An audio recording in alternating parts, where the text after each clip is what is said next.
Welcome to the Marketing Stir podcast by Stirista, probably the most entertaining marketing podcast you're going to put in your ear. I'm Vin, the associate producer here at Stirista. The goal of this podcast is to chat with industry leaders and get their take on the current challenges in the market. And we'll have a little fun along the way. In today's episode, Vincent and AJ chat with Daniel Bornstein, head of software and digital platforms. He talks about how technology stacks for sales and marketing crossover, and how personalized marketing with technology in a solid blend is effective for satisfied customers. Vincent gets a fresh haircut, and AJ feels like the world is finally normal again. Give it a listen. Ladies and gentlemen, welcome to another episode of Stirista's The Marketing Stir. It is so good to be here. I'm happy I got a fresh haircut, but I do every 10 days. You know that, the audience. It's a weird quirk of mine. Anyway, I'm so happy to be here. Who am I? If you don't know, maybe we have some new listeners. We're constantly growing. I thank you for spreading the word. I also thank you for coming up to me at conferences now. Conferences are back. Thank you for the feedback. Thank you for telling me whether I'm at lunch or in line getting a drink or I am at a booth walking around that you really love the podcast. And I appreciate that. So keep that up. We really do love that. Stirista, who are we? Let's take a pause for station identification. Again, this is not a station, but we are a marketing technology company. We own our own business to business data, our own business to consumer data. We have technology that helps you access that data to get new customers. We own our own DSP called Adster. We can push out media, OTT, connected TV, display. Email me, vincent@stirista.com. That's it. That's all you hear about Stirista there. But thank you so much. And I'm very confident that we can help. I just gave you my email address. The other thing I'm confident in, and I always say this, I will run through a wall for this gentleman, my CEO, my co-host, ladies and gentlemen, Mr. AJ Gupta. What's up, AJ? Hey, Vincent. I'm glad your walls are made out of glass. Glass. I'm running through. Yeah. It's not, hey, there's a lot of injury that could happen. Yeah. It's movie glass. It's that glass that you run through the movies, but that's okay. Still, who's running through walls for you? I'm running through walls. That's true. Fair enough. Good to see you. What's new with you? I haven't talked to you in about a week or so. Yeah, no, I'm feeling better, getting back into the swing of things here, and looking forward to having you in a week or two. And then I should have my New York City trip coming up next month as well. So look at this. It's almost like a normal world we're living in. So. It is. It's coming back, right? I think people are, now in New York City, I have short sleeves on where this is April. It's the best day of the year here in New York City. It's in the 80s, 80 degrees in April, which never happens. It's beautiful. People are out. It's going to be a great time. So yes, double dose you get of me, AJ, double dose. I don't know if you're ready for it, but we're going to have some fun. I look forward to seeing the San Antonio crew headquarters, ladies and gentlemen. The other thing I'm happy about, a double dose of AJ, but the other thing is our next guest, ladies and gentlemen. We have a great show for you today. We're tackling verticals that we haven't necessarily talked about on the podcast. Company, unlike others that we've talked about on the podcast. And this guest, I'm very happy to have him, ladies and gentlemen. Please, a warm marketing stir welcome for the Vice President, Head of Growth, Technology Verticals at Genpact, Daniel Bornstein. What's going on, Daniel? Hey, Vincent, thank you. AJ, thank you for having me on. I'm a voracious podcast listener. Listened to some episodes of your podcast. I love the informality and the insights, and really excited. Thank you for the opportunity. Thank you, Daniel. We appreciate it. And yes, not everyone listens to the podcast before they come on, but we do appreciate it.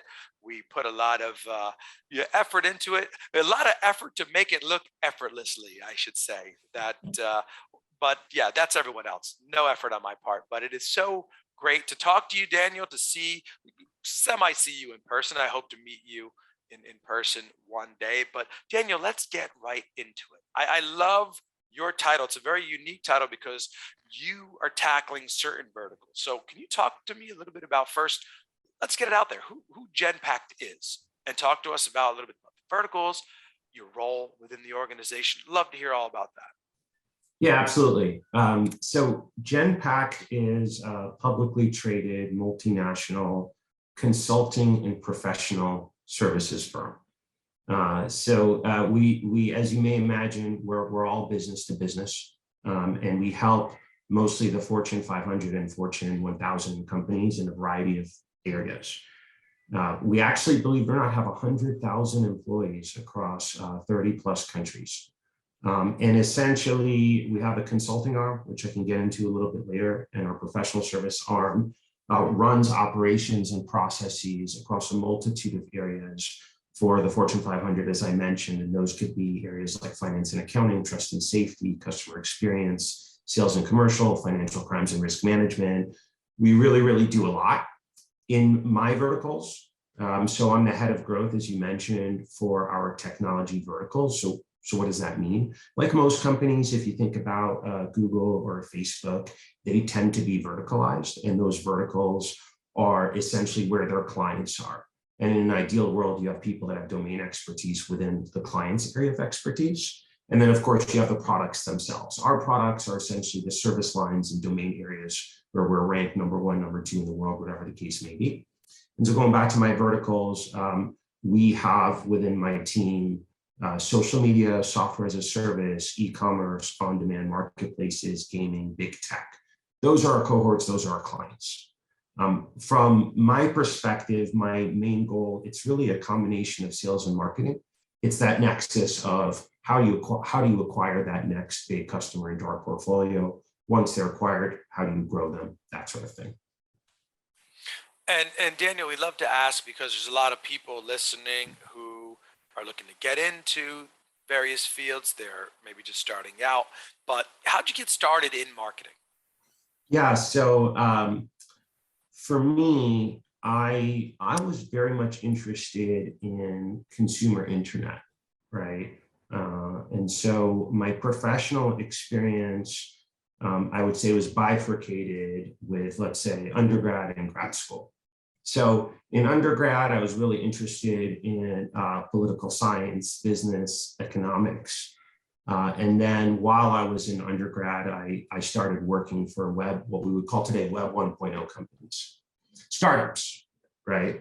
And so I found that to be super, super fascinating. And then when I went to graduate school, I went to a school, it's in the UK, it's called London School of Economics.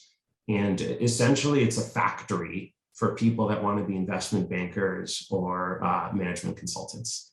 And so I already had the foresight of knowing I wanted to continue to work in tech, let's call it. And then from there, I've always looked at sales and marketing having a symbiotic relationship. And then ironically, my first job out of grad school was working at Google, which I was there for 5 years. And Google is sort of the ultimate definitional company of digital marketing tech, right? And so that's where my fascination with marketing started, specifically around the technology side and on the automation side. And obviously, you own a DSP, so I'm sure that rings true to you. I think what's more interesting now is this notion of personalization versus automation and data and its role and where are we going to. But ultimately, that's been my interest. And since Google, I've worked at a public company as well, but also a bunch of high growth startups where, as you know, in the startup world, the nexus between sales and marketing, there isn't as much of a, let's say, wall. So have done a variety of things: corp dev, biz dev, marketing, sales. So it's really that nexus between sales and marketing where I think I have a specialty. I know you've had some great experiences working at a number of companies, as you mentioned, but coming back to Genpact, what are you doing in terms of marketing, and what is it that's working for you guys? So we do a lot. Right, as I mentioned, we're a 100,000 person company. So as you may imagine, we're using all of the avenues and channels that a company of our size would use. Right, so it's everything from AdWords to display to brand advertising to sponsorship, I think I would answer that question in a really specific way as it pertains to our group, right, within the technology verticals, which is how do you acquire a customer? And again, going back to this nexus of sales versus marketing, right? So today, sales has become so technocratic that essentially, if you're going to do sales in a modern tech company, you need to have a sales tech stack, which is really a marketing tech stack. And so there's this sort of gray area. Does the CRO own marketing for sales? Does the CMO own marketing for sales? Or what is that collaboration? So I think what we do specifically in marketing to new customers, which is a little bit different, is how we approach our ICP. So if you're familiar, I'm sure you are, but if your listeners are familiar with this acronym, Ideal Customer Profile, ICP, who are your customers? Who are your target customers, and how do you speak to them? That's sort of the building block. And again, if we go back to this notion of personalization versus automation, there's a tool, maybe you know it, that's licensed by Oracle. It's called DataFox. They were an Oracle acquisition. And it's basically an ICP modeling software. And it is very, very good. But the question is, what are the inputs you're putting in, right? And my experience is that when most companies market to their ICP, it is inside out versus outside in. And that's an expression I love. Because if you're thinking about what you want versus thinking about what your customer wants, there's an asymmetry from the word go, right? So if we take that notion of how do you build an ICP, I think what we do, which is very different, our growth and intelligence team, they take a look at all of the available sort of ICP universe of clients. And instead of saying something like, well, we want to work with customers that have X revenue, Y headcount, and that are in, such and such field. Of course, we look at those things, but we have a much more granular approach where we use data and we also use our own subjectivity. So we look at customers or potential customers and we say, well, are there actual areas where we can help them? If there aren't, we're not going to call on them. If there are, we're going to call on them and we're going to have a very sincere message. And it's that we don't sell commoditized solutions, right? So imagine a SaaS company. It's not a knock on SaaS by any means, but SaaS companies by definition, they've got a solution for a certain TAM and it's got certain confines. Maybe there's certain pricing. When you're helping companies, either by running their operations or providing consulting, every single thing you do by definition is bespoke. So anytime that you try and market to that company, you really can't say, hey, we're Genpac, we're really big, we do consulting and services, we work with the Fortune 500. That's great. But what is it about their business where you actually think you can help? And I think that's a differentiator for us. Yeah, that's a very good description of SaaS versus kind of the bespoke solutions. We struggle with the same thing here is because, some of our solutions are SaaS-like, but at the end of the day, every marketing department we work with is so different that it's hard to have a cookie cutter approach. But kind of drawing it out to general trends that you're seeing, technology is obviously ever changing and more than ever with sort of the things that have happened, like Zoom has become a household name now during the pandemic. But what are some of the changes and trends you're seeing in the technology space? That's a great question, AJ. And I think you're touching on something which is really interesting. We're huge fans of Zoom at Genpact. We're customers of Zoom. We're enterprise customers of Zoom. And what I like about Zoom and video conferencing in general is that they've seamlessly democratized business meetings. So the solutions are incredibly elegant for a company our size, but they're also affordable and elegant and efficient for companies of 3 to 4 to 5 people. And I think it's pretty rare, and yes, this is a plug for Zoom, but I think it's pretty rare to fit an SMB and enterprise need just as well, right? Because a lot of companies, SaaS companies, as you know, they may struggle with SMB, whereby they may be very efficient with enterprise and vice versa. So I think we can all agree that business travel is not going to be quite as profound as it was before. I mean, you mentioned that you're starting to travel again, but I could see a world where internal travel is restricted, external travel is promoted, Zoom fits that gap. So really bullish on that. And then one other thing, which again, bringing it back to this notion of sales versus marketing and a sales tech stack versus a marketing tech stack and where that crossover is. I think there's a really interesting debate over the last, call it 5, 6, 7 years about personalization versus automation. So for example, if we think about technologies like Outreach and SalesLoft, which I'm pretty confident that you're familiar with and probably a lot of your listeners are familiar with. Well, if you think about what a technology like that does, it's actually kind of more of a marketing technology than a sales technology. And I call them sales ESPs, right? So if you think about, email service provider, like a Cheetah Mail or, one of these types of companies, really this is what it is for sales. And what's interesting about it is SaaS companies started to embrace it. Now, a lot of other companies have started to embrace it as well, but the end customer, it's all about how you use it, right? The marketing tool might be great, but what is that implementation usage of that marketing tool? And if you start doing templatized cadences of 12, 15 emails deep, people can tell.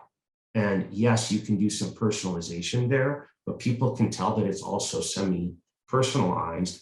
And I would argue that it's a turnoff. Maybe there's a lot of use cases for BDRs, there's use cases for sales directors and so forth as well, but it's how do companies use that? Because if I'm being marketed to, I want it to be personal, right? So what is that right mix of using the technology, but making it feel personal, right? And do you say, I'm not going to use any technology and it's only going to be personalized messages and sincere messages, or am I going to use the mix of the two? It's probably the latter. I don't think that anybody's figured that out quite yet. Daniel, I loved what you were saying there because one, the promoting of sales and marketing working together, I love hearing that.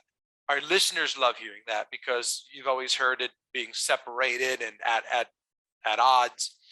I also love that I'm on the B2B side, you talking about making that type of marketing more personalized, which I feel like on the consumer side, that's a little easier, right? Hey, you looked at this shirt. What about this, Vincent? But on the B2B side, I think it's very important. So I love that you were talking about that. Switching gears a little bit, I want to get your input on, you've been doing marketing. What has been in your approach that you feel set you apart? Any tips out there that's kind of been a game changer for you? Yeah, I think going back to what I said, if it didn't fully come through, I tend to be more on the personalization side, right? Working in technology, there's a world for that. But I think what works for us, first of all, referrals work really well for us because we tend to be really good operators. And so when we're engaged with a client, oftentimes, people move around, they go to different companies, they'll go to a new company, there'll be a need, they'll know us. So we get invited to, let's call them RFP processes. We've got a partner ally. So referrals is a big way, word of mouth, that we've been able to build our business. So I think that's been a really important marketing lever. And then I think the other, marketing levers that have been really effective has been the sincerity of outreach. For example, from people on my team. I think what's really also quite important is this notion of credentialization, right? So our team is a little bit different because, for example, I don't come from consulting professional services, I come from the industry. And so a lot of the folks on my team come from the industry. So it's a little bit easier for us to have conversations with marketplaces or advertising platforms or e-commerce companies because we're kind of in that ecosystem. So I think that's probably, I don't know if I'd say it's a game changer, but I think that's something that helps, right? And the other thing, which is pretty obvious, is do your research, right? Make sure, as I was saying, going back earlier, it's really, what is your ICP? Where can you add value to clients? So for example, we don't go after thousands of clients, right? I've been in companies where the ICP is 3,000 customers. For us, it's a much smaller number of potential customers because we really take our time, research the customer, see if there's any kind of problem statement or area they need help with. And we frame everything, frankly, as a discovery call. Let's get on a call. We'd love to learn a little bit more about your business. We can tell you some of the things that we do. We do a lot of things, you may not be aware of them. And if we think there's a way that we can help you, we'd love to progress the conversation. If there isn't, then that's fine too. So I think that's really our differentiators that pertains to us. No, I like hearing that. Speaking of research, we've done a little bit of research here. I want to talk about Genpac's origin story. I think it's a very unique story. Back in 1997. Talk to us about that. I don't want to give it away, but I love the story. I would love to hear it from your mouth. Thank you, Vincent, for the question. I do think that Genpac's origin story is really interesting. So if you're familiar with Six Sigma, Lean Six Sigma, which is a business discipline, it started in the 80s. And it started in manufacturing as a way to improve efficiency and increase defects. And it boasted a 99.7% accuracy in terms of eliminating defects. And then it transitioned to eliminating waste in businesses, improving business efficiency. And essentially, if you think about Six Sigma, it can be applied not just to manufacturing, where it started with companies like Toyota, Motorola, GE, et cetera, but it applies to everything that we do today as Genpact. It can apply to customer service, it can apply to sales, it can apply to financial crimes, it can apply to supply chain management. These are areas that we focus in on. So we became an incubated business within GE, and anybody that's been to business school, you probably studied GE as an iconic US company under Jack Welch, and GE really took Six Sigma as a religion, right? So Genpact was essentially the Lean Six Sigma arm of GE. And then in 1997, we started within GE in 2005. We spun out in 2007. We went public. And today, as I mentioned, we're 100,000 people across 30 countries. And we do that work across these service lines that I referenced: supply chain management, finance and accounting, content moderation, trust and safety, sales and commercial, financial crimes, risk management, et cetera. And we do it on behalf of the Fortune 500, coming from our Six Sigma lineage of efficiency, eliminating waste, and improvements and process improvements for companies at scale. And what's interesting is in the last number of years, we've actually transformed into a consulting company where we focus a lot on digital transformation, because other consulting companies potentially were always consulting companies, but we have such a lineage in actually doing the work and being excellent operators. So we take that operations experience and we're able to help companies solve problems. For example, how do I build a global sales team, right? How do I transform my financial operations framework? How do I, as an e-commerce company, export to new markets most efficiently? And the list goes on and on and on. Daniel, that's great origin story for the company. And kind of following up on that and looking forward, what are some of the things that are coming up that you're excited about with the company? So in terms of what we're announcing and what I'm excited about, there's a lot. But we do have a partnership with Envision Racing, and that's a race team which is involved in the Formula E. So it's the all-electric Formula One with a single racer, street racing. And we help that team with the race to climate change, as well as providing digital and analytics capabilities to improve race efficiency, helping build audience. We're going to have an event, there is a Grand Prix in New York on the 16th and 17th of July. And we are going to have some thought leadership around that event, which we'll announce soon, so stay tuned for that. And another thing that I'm excited about personally is, companies like Genpact, we work with third parties, and we're ranked in certain areas. And there's a lot of rankings that we're really proud of. For example, being a leader in finance and accounting, being a leader in sales and commercial, being a leader in trust and safety, right? So in our set of verticals, we like to say that we help brands grow and we protect their brands, right? That's a way to say what we do kind of in layperson's terms. But one of the things that really struck me when I joined is I was emailed, I was on copy from an email by our COO, and he had in his signature Ethisphere. So what is Ethisphere? So we were recently ranked again as one of the world's most ethical companies.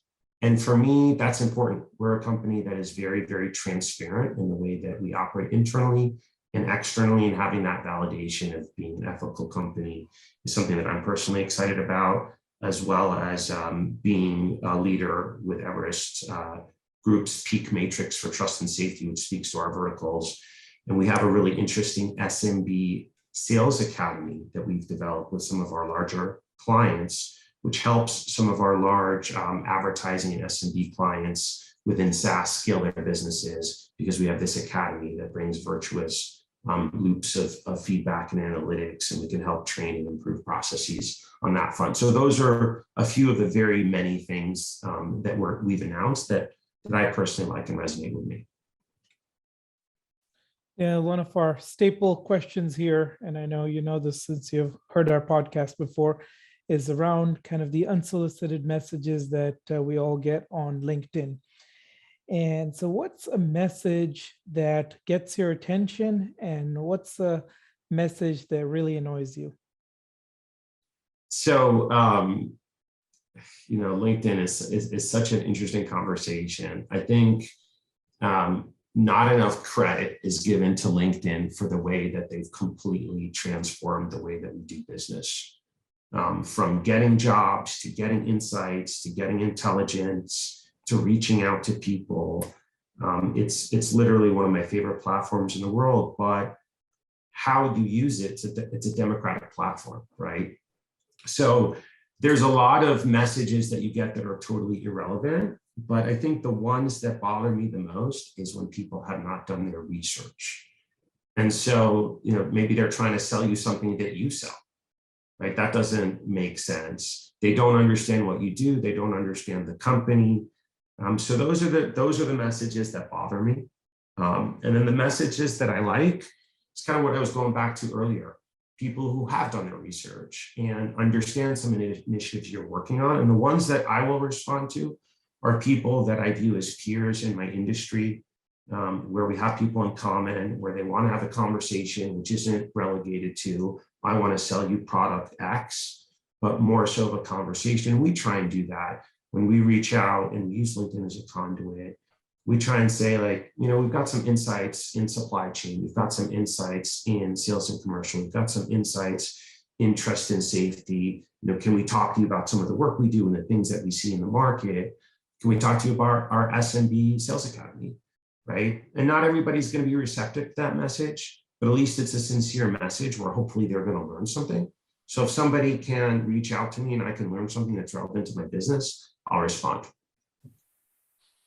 That makes sense. And that's the question I get asked all the time now at these conferences, where people are like, I love the LinkedIn question. There's sales professionals who come up to us and say, wow, that's helped me. I've given that information to my SDRs on how to reach out to people. So I guess the good thing about, but that's awesome. Thank you, Daniel. So now let's get to know you a little bit more on a personal level, but I also work-wise too. What have you been most proud of thus far in your career? Shining moment, highlight, something like that, if you can share with us. Yeah, from a career highlight perspective, there's been some things that have been, really interesting. Been in the startup world for a while prior to coming back to the big company world. So there's been things like getting acquired by another company, or that critical fundraise, or in one case, relisting on the New York Stock Exchange under a new ticker symbol, which ushered in kind of a new legacy or era for that company, or taking a company public. So those have been experiences that I've had, which have been very resonant. I think for me, though, the thing that I've enjoyed most in my career has been being a people manager. It just happens to be the path that I've always been on. And I introspect a lot on how I can be a better manager and how I can be somebody that adds value and helps people succeed versus a bureaucrat or somebody that's very good at managing up. So for me, my highlight has been, and I don't necessarily think that I've cracked the code, has been how can I help people grow in their careers? How can I build a network? When people talk about me, I don't really care if they say I'm smart or if they say I'm amazing at my job.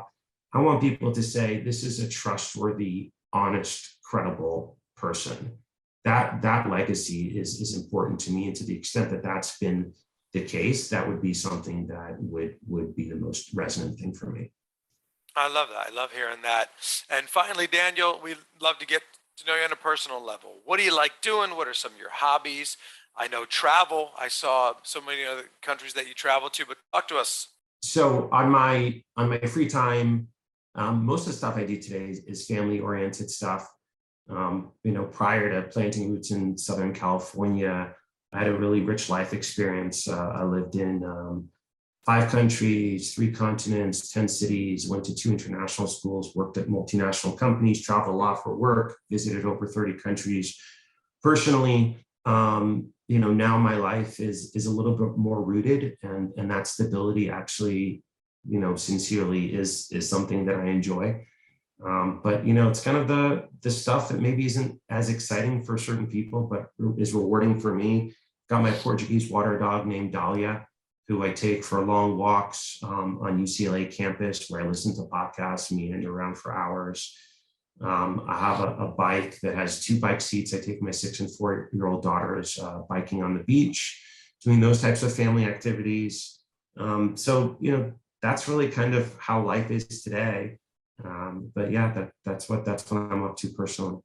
I love it. It sounds like my life without the tandem bike, but I 5 and 2-year-old. My 5-year-old just turned 5 April 11th. So yeah, it's a new form of life, but it's amazing. This has been great. We really appreciate your time, Daniel. Once again, ladies and gentlemen, that's Daniel Bornstein, the VP, Head of Growth Technology Verticals at Genpact. Check out genpack.com. Daniel, this has been amazing. That's Daniel Bornstein. I'm Vincent Petrofessa. That's Ajay Gupta. This has been another episode of The Marketing Stir. Thank you so much for listening, and we'll talk soon. Thanks for listening to the Marketing Stir podcast by Stirista. Please like, rate, and subscribe. If you're interested in being a guest on the podcast, please email us at themarketingstir@stirista.com. And thanks for listening.